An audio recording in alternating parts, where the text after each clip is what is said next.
করে ফেলব। ইব্রাহিম আলাইহিস সালাম হাসি মুখে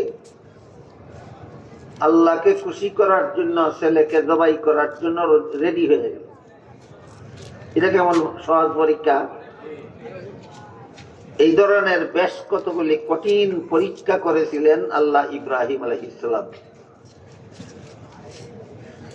আসলে দুনিয়াতে আল্লাহ সমস্ত মানুষকেই পরীক্ষার জন্য পাঠান, তবে যার পরীক্ষা যত কঠিন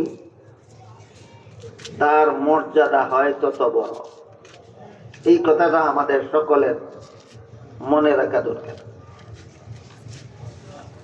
সাধারণ মুমিন মুসলমানদের পরীক্ষা একরকম, আলেমগণের পরীক্ষা সাধারণ মুসলমানের চেয়ে কঠিন। নবী রাসূলগণের পরীক্ষা সমস্ত আলেম ওলামার চেয়েও কঠিন। এই জন্য এক হাদিসে রাসূল করিম সাল্লাল্লাহু আলাইহি ওয়াসাল্লাম বলেন, আশাদ্দু বালা আনিল আম্বিয়া সুম্মাল আমসাল ফাল আমসাল।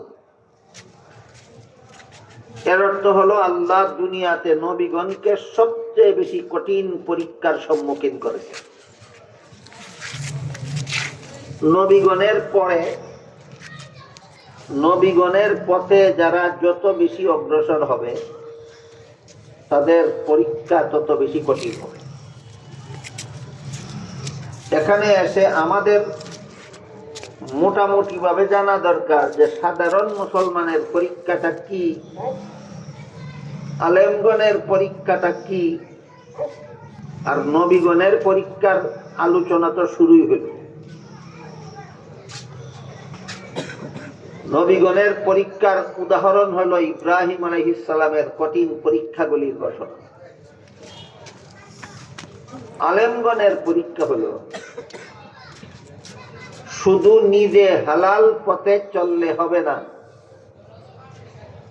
সমাজকে হালাল পথে চলার আহ্বান জানাতে হবে। এই ফুলাফান এখানে কি করে? এটা বন্ধ করে।